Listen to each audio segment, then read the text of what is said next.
नमस्कार, आपके साथ मैं हूं सबीना तामंग देशमुख। नंबर 1 चैनल के नंबर 1 शो कच्चा चिट्ठा में आज बात जेलेंस्की के बहुत ही सीक्रेट दौरे की।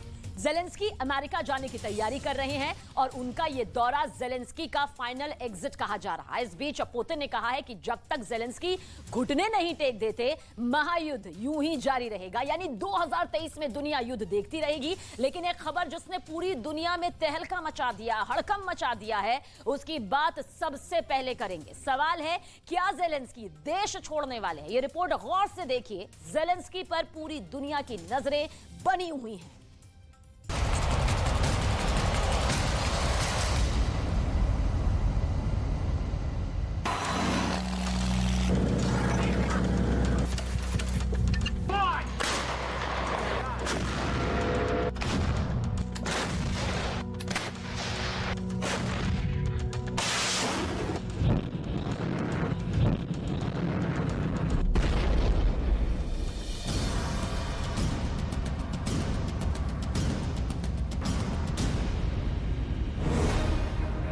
क्या जेलेंस्की हमेशा के लिए यूक्रेन छोड़ने वाले हैं? क्या जेलेंस्की का देश छोड़ने का वक्त आ गया है?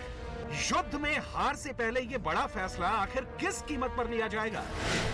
कि जेलेंस्की का स्पेशल विमान एक बहुत ही सीक्रेट विजिट पर अमेरिका के लिए रवाना होगा और फिर व्हाइट हाउस में जेलेंस्की को दावत दी जाएगी। व्हाइट हाउस में बाइडेन के साथ ये मीटिंग या कहीं कि उनका अमेरिका का दौरा अब उनके फाइनल एग्जिट के तौर पर देखा जाना चाहिए।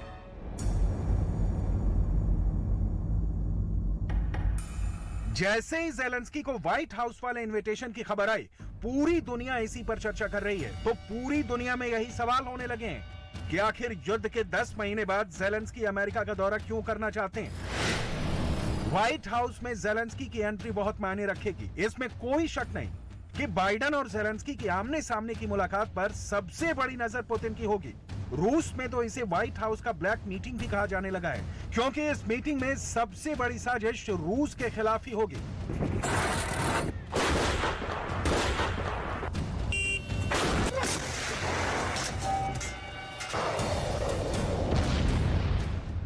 इसमें कोई शक नहीं कि यूक्रेन में जेलेंस्की जो युद्ध लड़ रहे हैं, उसकी पूरी स्क्रिप्ट अब नाटो या कहीं की अमेरिका लिख रहा है।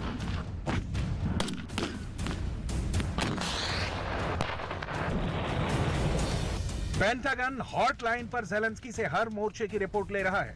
जेलेंस्की को क्या चाहिए, इसकी पूरी डिमांड भी इसी हॉटलाइन से हो रही है।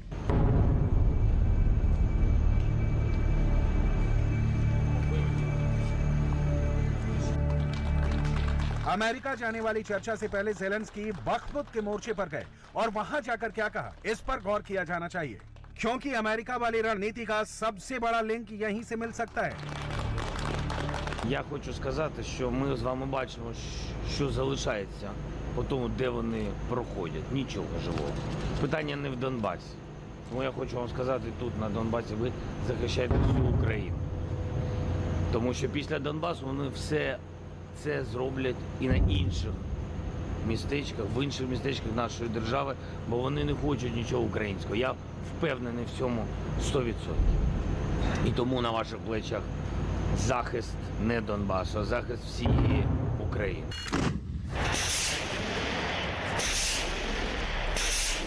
बखमुत में बहुत खतरनाक लड़ाई लड़ी गई है। बखमुत कीव के पूर्व में 600 किलोमीटर दूर ऐसा मोर्चा बना है, जो अब रूस और यूक्रेन के बीच सबसे बड़ी टक्कर का गवाह बना है। 10 महीने के युद्ध में खेरसौन हारने वाले पुतिन के लिए बखमुत का मोर्चा बड़ा बदला लेने वाला मौके जैसा है, और ये बात जेलेंस्की बहुत अच्छी तरह से जानते हैं। Честь, хочеться вас підтримати максимально, як тільки можна. Знаєте, що ви надихаєте все наше суспільство. Знаєте, що це не просто Бахмут, символ, це Бахмутська фортеця. Не хочеться, щоб з цієї фортеці залишились російські прапори на їх руїнах. Тож, дякую вам. Будьте міцними, бережіть цю фортецю. आपने बखमुत की लड़ाई में जेलेंस्की की 2 बातें बहुत गौर से देखी। उनकी तीसरी बात को और ध्यान से देखिएगा। उनके शब्दों में व्हाइट हाउस वाले दौरे की स्ट्रेटजी छुपी हुई है। ज़ेलेंस्की अपनी फौज को इस युद्ध का वॉशिंगटन डीसी वाला एजेंडा बता रहे हैं और उनके एक एक शब्द में बाइडेन की ख्वाहिश और उनका रूस के खिलाफ सबसे घातक तैयारी छिपी हुई है। Свою чисельність, наші хлопці більш сміливі і треба посилена зброя. Ми передамо Конгресу, передамо президенту Сполучених Штатів від хлопців. Вдячні за їх підтримку, але цього замало. Такий натяк, цього замало. Дякую. Це від душі. अब आपको ज़ेलेंस्की के वॉशिंगटन वाले एजेंडे को भी समझने में आसानी जरूर होगी और आपको उन सवालों के जवाब भी मिल जाएंगे जो ज़ेलेंस्की के वॉशिंगटन डीसी वाली विजिट को देखकर लगातार खड़े हो रहे हैं। सवाल नंबर 1, क्या ज़ेलेंस्की हमेशा के लिए यूक्रेन छोड़ने वाले हैं? क्या उनका देश छोड़ने का वक्त आ गया है? सवाल नंबर 2, क्या ज़ेलेंस्की और यूक्रेन को लेकर बाइडेन और पुतिन के बीच बड़ी डील हो चुकी है?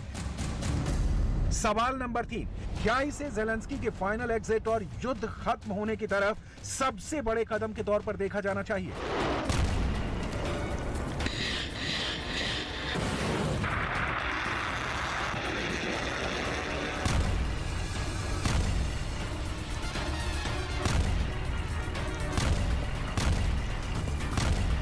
हालांकि ये सब मानते हैं कि ज़ेलेंस्की को हथियारों की जरूरत है, लेकिन क्या सिर्फ हथियार मांगने के लिए वो बाइडेन के दरबार में जाने को तैयार हो गए? ज़ेलेंस्की को युद्ध लड़ने के लिए फंड भी चाहिए, लेकिन जो काम दूर से हो सकता है उसके लिए ज़ेलेंस्की को हजारों किलोमीटर दूर कीव से वॉशिंगटन डीसी जाने की जरूरत पड़ गई। यही वजह है कि बाइडेन और ज़ेलेंस्की की आमने सामने की मुलाकात पर सबसे बड़ी नजर पुतिन की है। इस मीटिंग को रूस के खिलाफ सबसे बड़ी साजिश कहा जाएगा और व्हाइट हाउस में ब्लैक मीटिंग वाला टैग खुद ज़ेलेंस्की ने लगा दिया है। यूक्रेन में जब पुतिन सब कुछ अपनी शर्तों पर कर रहे हैं, वो ना नेटो से डरते हैं, ना ही वो ज़ेलेंस्की को मिलने वाले हथियारों से घबराए हुए हैं। ऐसे में पुतिन के सामने सबसे बड़ा चैलेंज क्या है, वो बहुत गौर से देखिएगा।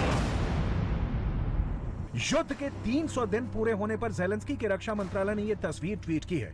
इसमें रूस का एक तबाह हुआ टैंक है और साथ में लिखा है 3000। यह पुतिन को बेइज्जत करने का ज़ेलेंस्की का तरीका है। मायने साफ है कि ज़ेलेंस्की अब पुतिन को हर टैंक के तबाह होने पर खुल्लम खुल्ला चढ़ा रहे हैं। ऐसे में पुतिन के पास डॉनबास बचाने के क्या ऑप्शन है? क्या पुतिन वाकई डॉनबास को लेकर बेफिक्र हैं या उनकी कॉन्फिडेंस का लेवल बहुत ऊपर पहुंच गया है? Она не раз сталкивалась с испытаниями, отстаивала свой суверенитет. Сегодня Россия вновь брошен такой же вызов. И на передовой специальной военной операции солдаты, офицеры, ополченцы и добровольцы показывают исключительные примеры храбрости. एक बात साफ है कि पुतिन का 1 लाख मौत वाला डर सामने आ गया है। ज़ेलेंस्की चाहे जो भी आंकड़े दे, पुतिन फौजियों की मौत वाला प्रेशर दूर करना चाहते हैं। दरअसल यह पुतिन के लिए 1 लाख वाला डर है जो उन्हें सेना की नई फॉर्मेशन तैनात करने के लिए बार बार सता रहा है। ज़ेलेंस्की बार बार पुतिन के टैंकों की वो वाली तस्वीरें भी दुनिया को दिखाते हैं जिसमें रूस की सेना की धज्जियां उड़ा दी गई। यूक्रेन में कई शहरों में रूस के टैंकों के कब्रिस्तान बन चुके हैं। पुतिन नहीं चाहते कि 2023 में उनके पास हथियारों की कमी हो। हालांकि इस वक्त हथियारों की सप्लाई को लेकर वो बहुत ज्यादा प्रेशर में है। यूक्रेन का दावा है कि रूस के 3000 टैंक तबाह कर दिए गए हैं। बख्तरबंद गाड़ियों की तादाद 6000 तक पहुंच चुकी है। पुतिन की करीब 2000 तोप और बाकी आर्टिलरी खत्म की जा चुकी है। इसके अलावा ज़ेलेंस्की रूस की तरफ से दागी गई करीब 650 क्रूज मिसाइल भी गिरा चुके हैं और ऐसे दावे वो रोज कर रहे हैं। इसमें कोई शक नहीं कि रूस के सामने यूक्रेन की फौज ने बहुत दम दिखाया है, भले ही नेटो की मदद से सही, लेकिन पुतिन की बहुत बड़ी फौज से यूक्रेन की सेना लगातार लड़ रही है। पुतिन ने जरूर यूक्रेन के 4 टुकड़े कर दिए हैं, लेकिन ज़ेलेंस्की की फौज अब भी डटी हुई है। ऐसे में पुतिन के सामने संकट नई फौज तैयार करने का है, यानी नंबर्स किसी भी युद्ध में आंकड़े बहुत मायने रखते हैं। यूक्रेन के रक्षा मंत्रालय का दावा है कि उसने इस युद्ध में अब तक रूस के 1 लाख से ज्यादा सैनिकों को मार दिया है। युद्ध के 10 महीनों के दौरान 1 लाख मौत का मतलब है कि हर महीने पुतिन के 10,000 सैनिक मारे जा रहे हैं। Не нарахують тих свіжомобілізованих, вони просто хвиля за хвилею кидають на наші позиції до взводу від 10 до 30 тих мобілізованих постійно і намагаються таким чином просто десь продавити оборону та захист наших військових. यूक्रेन में जिस तरह की लड़ाई चल रही है उसे देखते हुए इसमें कोई शक नहीं कि जेलेंस्की ने जो कहा उसकी कुछ बातें पुतिन के लिए बड़ा अलर्ट बनकर आई हैं। पुतिन के मौत वाले कुएं को लेकर यूरोप का मीडिया भी बहुत आक्रामक है। जेलेंस्की की कोशिश है कि ऐसे आंकड़े जारी करके वो यूक्रेन की फौज का हौसला बुलंद रखें। पुतिन को डराने के लिए जेलेंस्की भी बड़ी बड़ी बातें करते हैं और उनके सैनिकों ने भी यही चीजें उनसे सीखी हैं। इसलिए रूस को जो भी नुकसान हो रहा है उसमें जेलेंस्की के आंकड़ों पर पूरा भरोसा नहीं किया जा सकता। जेलेंस्की को पुतिन की फोर्स पर हमलों को लेकर रोज रिपोर्ट भेजी जा रही है। पुतिन चाहे इससे इत्तेफाक ना रखें, लेकिन इसमें 50% बात भी अगर सच है तो ये पुतिन की फौज के लिए बड़े झटके की तरह है। इसलिए जेलेंस्की की तरफ से भेजे गए कुछ और आंकड़े देखिए। यूक्रेन का दावा है कि रूस के 400 से ज्यादा मल्टी रॉकेट लॉन्चर तबाह कर दिए गए हैं। 200 से ज्यादा एयर डिफेंस सिस्टम भी खत्म कर दिए गए हैं। 4,500 से ज्यादा मिलिट्री व्हीकल हमलों में तबाह हो चुके हैं। 16 नेवल शिप तबाह कर दिए गए हैं। यूक्रेन रूस के 281 फाइटर जेट भी गिरा चुका है और उसके 260 से ज्यादा हेलीकॉप्टर भी तबाह हो चुके हैं। Тиждень надзвичайно важливий для України. Для того, щоб пройти цю зиму і наступний рік, щоб здобути необхідну підтримку і щоб український прапор нарешті запанував на усіх ділянках нашого з вами кордону України. दिसंबर के बाद पुतिन के सामने नए साल का चैलेंज है और उससे पहले जेलेंस्की की सीक्रेट विजिट ने इस चुनौती को बढ़ा दिया है। व्हाइट हाउस वाली मीटिंग क्या रंग लाएगी? वैसे तो ना ये बाइडेन को मालूम है ना जेलेंस्की को, तो पुतिन इसे कैसे ट्रैक कर पाएंगे? इसलिए दिसंबर के आखिरी दिन बहुत खतरनाक होने जा रहे हैं।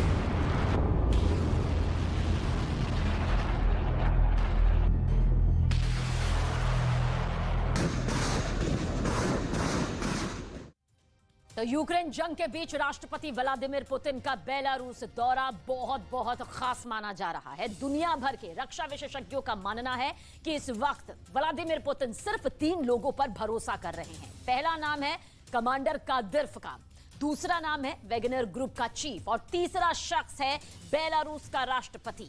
लेकिन अगर आप जानना चाहते हैं कि पुतिन को बाकी लोगों पर यकीन क्यों नहीं है, तो ये रिपोर्ट बेहद गौर से देखिए।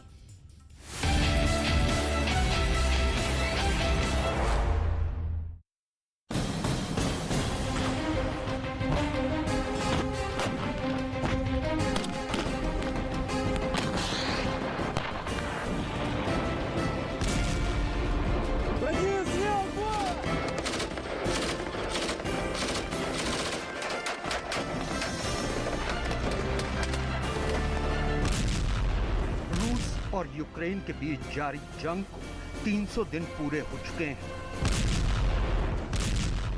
लेकिन ये जंग रुकने के बजाय और तेज होती जा रही है। इस जंग में रूस और यूक्रेन दोनों का भारी नुकसान हुआ है, लेकिन बावजूद इसके जंग रोकने के लिए कोई भी तैयार नहीं है। यूक्रेन जंग पर दुनिया 2 खेमों में बंट चुकी है और यूक्रेन जंग में रूस का साथ दुनिया के चुनिंदा देश दे रहे हैं और इनमें से एक है बेलारूस।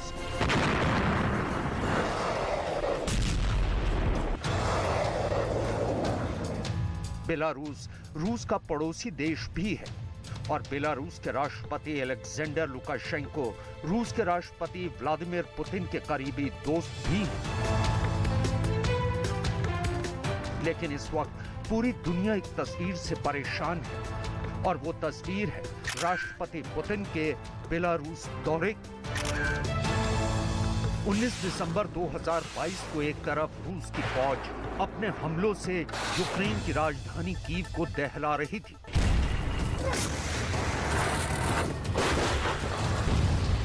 तो दूसरी तरफ रूस के राष्ट्रपति व्लादिमीर पुतिन का हवाई जहाज बेलारूस की राजधानी मिन्स्क में लैंड हुआ।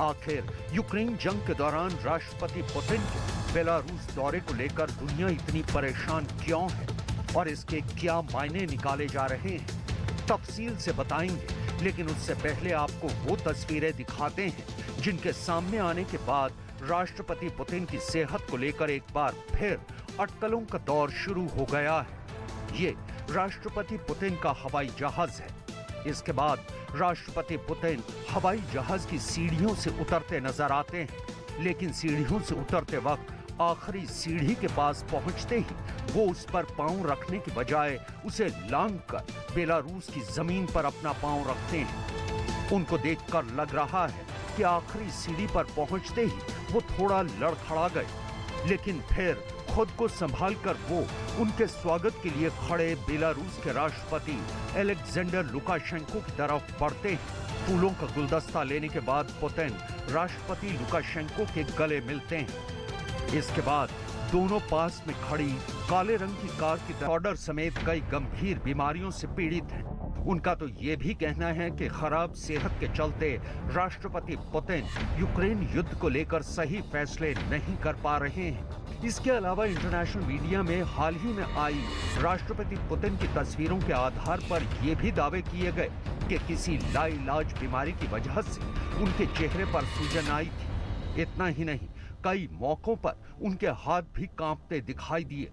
अक्टूबर 2022 में मॉस्को के रेड स्क्वायर में एक परेड के दौरान यूक्रेन के 4 इलाकों को रूस में शामिल करने का ऐलान करते वक्त पुतिन को दर्द में देखा गया था। ये तो रही राष्ट्रपति पुतिन की सेहत को लेकर चल रही अटकलों की बात। अब आपको बताते हैं कि 3 साल बाद अचानक राष्ट्रपति पुतिन के बेलारूस जाने के पीछे की वजह आखिर है क्या। दरअसल इंटरनेशनल मीडिया में इस बात पर चर्चा हो रही है कि राष्ट्रपति पुतिन यूक्रेन जंग को लेकर ही बेलारूस गए हैं और उनके बेलारूस जाने का मकसद राष्ट्रपति लुकाशेंको पर जंग में बेलारूस को शामिल करने के लिए दबाव बनाने का है। ऐसा माना जा रहा है कि बेलारूस के पास सोवियत युग के हथियारों का भंडार है जो रूस के लिए यूक्रेन युद्ध में काम आ सकते हैं। इसके अलावा अगर बेलारूस यूक्रेन जंग में शामिल हो गया तो रूस को यूक्रेन के खिलाफ एक नया मोर्चा खोलने का मौका भी मिल जाएगा। अपने बेलारूस दौरे पर राष्ट्रपति पुतिन ने कहा कि उनका मकसद रूस और बेलारूस की सीमावर्ती इलाके पर एक सिंगल डिफेंस स्पेस बनाने का है। फिलहाल रूस की फौज बेलारूस में उसकी सेना के साथ एक बड़ा युद्धाभ्यास भी कर रही है। В ходе сегодняшних переговоров подробно обсудили вопросы формирования единого оборонного пространства и обеспечения безопасности союзного государства. Считаю возможным продолжить и реализацию предложений президента Белоруссии по подготовке экипажей боевых самолетов армии Белоруссии, которые уже переоборудованы для возможного применения боеприпасов воздушного базирования со специальной боевой частью. आइए अब आपको बेलारूस से आई एक और तस्वीर भी दिखाते हैं। बेलारूस की राजधानी के पैलेस ऑफ इंडिपेंडेंस के हॉल में लंगड़ा कर चलते ये रूस के रक्षा मंत्री सरगेई शोइगु हैं और इस दौरान उनका दायां हाथ उनकी पैंट की जेब में है। रूस के रक्षा मंत्री सरगेई शोइगु भी 3 साल बाद राष्ट्रपति पुतिन के साथ बेलारूस दौरे पर नजर आए। दरअसल सरगेई शोइगु की सेहत को लेकर भी कई अटकलें लगाई जा रही हैं। अप्रैल 2022 में इंटरनेशनल मीडिया में यह खबर आई थी कि सरगेई शोइगु को दिल का दौरा पड़ा है, लेकिन रूस के विदेश मंत्रालय ने इस खबर को सिरे से नकार दिया था। ब्रिटिश रक्षा मंत्रालय का दावा है कि यूक्रेन जंग में कई मोर्चों पर रूस की फौज को शिकस्त मिलने के बाद राष्ट्रपति पुतिन ने रक्षा मंत्री सरगेई शोइगु को दरकिनार कर दिया है। इतना ही नहीं, ब्रिटिश रक्षा मंत्रालय का तो ये भी दावा है कि अब सरगेई शोइगु यूक्रेन जंग पर राष्ट्रपति पुतिन को सीधी ब्रीफिंग नहीं दे रहे हैं और उनकी जगह जंग की कमान संभाल रहे कमांडर राष्ट्रपति पुतिन को सीधे रिपोर्ट कर रहे हैं। सरगेई शोइगु के विरोधियों का तो ये भी कहना है कि चूंकि वो लंबे वक्त तक कंस्ट्रक्शन विभाग से जुड़े रहे हैं, लिहाजा उनके पास जंग लड़ने का अनुभव नहीं है। लेकिन बावजूद इसके सरगेई शोइगु साल 2012 से रूस के रक्षा मंत्री का पद संभाल रहे हैं। इन तस्वीरों और रूस के विरोधियों की इन तमाम दलीलों और दावों को देखने समझने के बाद एक बात तो तय है कि राष्ट्रपति पुतिन के इनर सर्कल में भी सब कुछ ठीक नहीं चल रहा है, क्योंकि जिस तरह राष्ट्रपति पुतिन अपनी सेना के कमांडरों से ज्यादा रमजान कादिरोव और प्रिगोजिन पर एतबार और भरोसा दिखा रहे हैं, उसे देखकर तो लगता है कि सरगई शोइगु सिर्फ नाम के लिए ही रूस के रक्षा मंत्री रह गए हैं। इसके अलावा इंटरनेशनल मीडिया में इस बात की भी आशंका जताई जा रही है कि जनवरी 2023 में राष्ट्रपति पुतिन यूक्रेन जंग में अपने नए सैनिकों को उतारने वाले हैं, जिसके बाद यूक्रेन जंग और भी भीषण होने वाली है।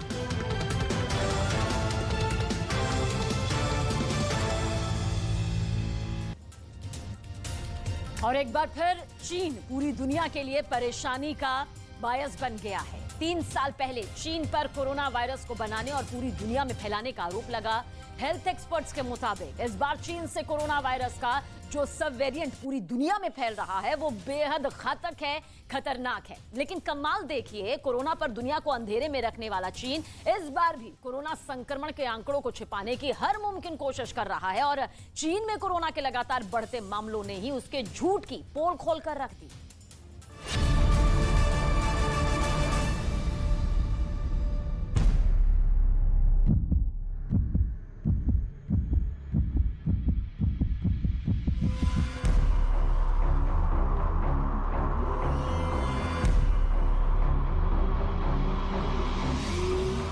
चीन में फिर बढ़ा कोरोना का कहर।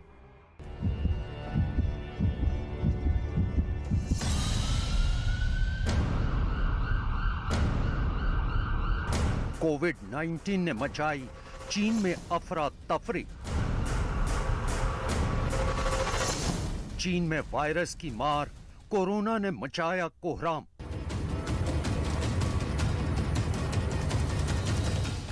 चीन में कोरोना आउट ऑफ कंट्रोल।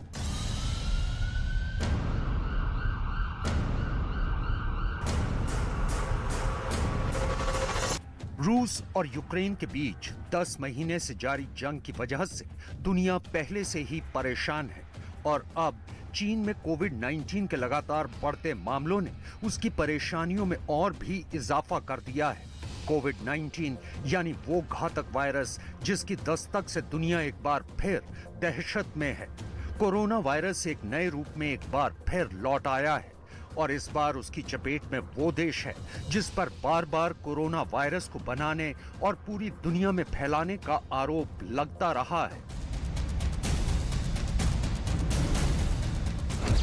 चीन में जीरो कोविड पॉलिसी लागू करते ही इस बार कोरोना वायरस के नए वेरिएंट की ऐसी भयानक लहर आई है जिसने पूरे देश ही नहीं बल्कि पूरी दुनिया में हड़कंप मचा दिया है। नए केस इतनी तेजी से बढ़ रहे हैं कि चीन का हेल्थ सिस्टम ठप पड़ चुका है।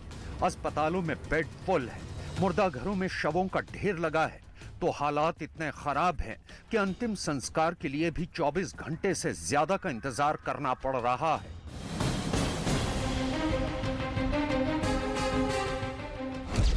इस बार चीन में मचे कोविड-19 के कोहराम की वजह इस वायरस के नए वेरिएंट BF.7 को जिम्मेदार माना जा रहा है।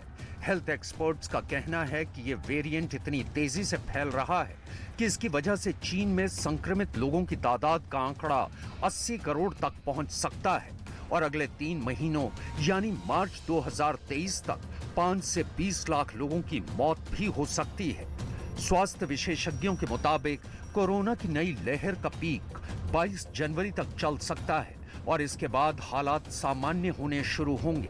हमेशा की तरह इस बार भी चीन पर कोरोना के नए वेरिएंट BF.7 के आंकड़ों को छिपाने का आरोप लगा, लेकिन दुनिया के सामने चीन के कोरोना मरीजों की जो तादाद आई है वो डराने वाली है।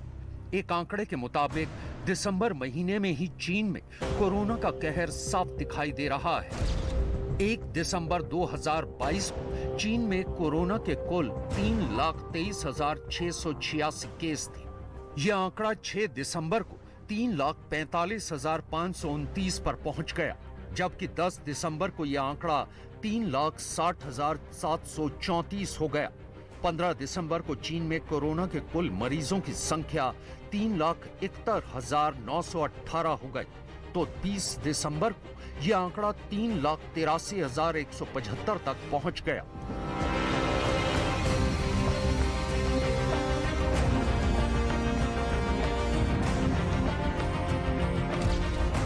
देश में बढ़ते कोरोना के मामलों पर चुप्पी साधने वाला चीन भी अब ये मान रहा है कि उसके देश में ओमिक्रॉन के 2 नए सब वेरिएंट की वजह से यह वायरस तेजी से फैल रहा है।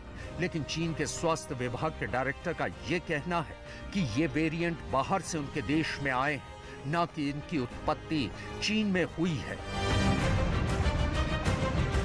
BQ.1 和 SBB 已经传入我国，我国呢近3个月来已经监测到 BL7、BQ.1、SBB，这个传入我国，一共是发现近3个月有130多个奥密克戎的亚分支输入我国，同时呢这50个亚分支引起关联的本土病例或者爆发流行，就包括这个 BQ.1 和 SSBB。कोविड-19 संक्रमण की वजह बनने वाला कोरोना वायरस साल 2020 से अभी तक कई बार म्यूटेट हो चुका है। हर नए वेरिएंट ने पुराने वेरिएंट को पीछे छोड़ा और ज्यादा से ज्यादा लोगों को अपना शिकार बनाया। विशेषज्ञों के मुताबिक कोरोना का नया वेरिएंट BF.7 ओमिक्रॉन का सब वेरिएंट है और इसका इंक्यूबेशन पीरियड बहुत कम है। इतना ही नहीं, ये बहुत तेजी से फैलता है। डॉक्टरों के मुताबिक BF.7 से संक्रमित एक मरीज की वजह से 18 लोगों में संक्रमण फैल सकता है, जबकि ओमिक्रॉन के दूसरे वेरिएंट से सिर्फ 5 लोगों में संक्रमण फैलता था। आइए आपको ये बता दें कि आखिर अब तक कोविड-19 कितने तरह के वेरिएंट की शक्ल में दुनिया में तबाही मचा चुका है। WHO यानी विश्व स्वास्थ्य संगठन के मुताबिक अब तक दुनिया के सामने कोरोना के alpha, beta, gamma, delta, Omicron, lambda और MU यानी 7 वेरिएंट आ चुके हैं। हर वेरिएंट के कई सब वेरिएंट भी मौजूद हैं। WHO यानी विश्व स्वास्थ्य संगठन ने कोविड-19 वायरस का 2 तरह से क्लासिफिकेशन किया है। पहला वेरिएंट ऑफ कंसर्न, दूसरा variant of interest. Alpha, beta, gamma, delta और ओमिक्रॉन को वेरिएंट ऑफ कंसर्न में रखा गया है। वहीं लैम्बडा और MU जैसे वेरिएंट को वेरिएंट ऑफ इंटरेस्ट में क्लासिफाई किया गया है।